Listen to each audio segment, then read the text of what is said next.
तर पाथरी विधानसभेबाबत निर्णय नाही, मात्र वरपुडकर इच्छुक असल्याचं नाना पटोलेंनी म्हटलेलं आहे।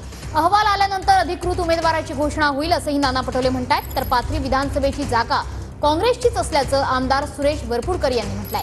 माझ्याशिवाय दुसरं कुणी पाथरीची मागणी केलेली नाही असं सुरेश वरपुडकर यांनी सांगितलंय। सुरेश वरपुडकर ऑलरेडी पाथरी मतदारसंघाचे आमदार आहेत आणि ते तिकडून लढणार आहेत। महाविकास आघाडीचा पहिला उमेदवार घोषित झाला म्हणावं का काँग्रेसकडून?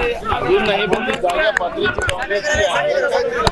अजून जेव्हा रिपोर्ट आला त्याच्यानंतर ते सगळ्या गोष्टी ते काही डिक्लेअर झाले नाही असं काही मला माहिती नाही। काँग्रेस पक्षाचे जे विद्यमान आमदार आहे मी आणि जिल्हाध्यक्ष आहे। सिटिंग काँग्रेस पक्षाची जागा आहे। उमेदवार कोणाची मागणी नाही, माझी एकटीची मागणी। पक्षाचे मी काय सांगू शकतो।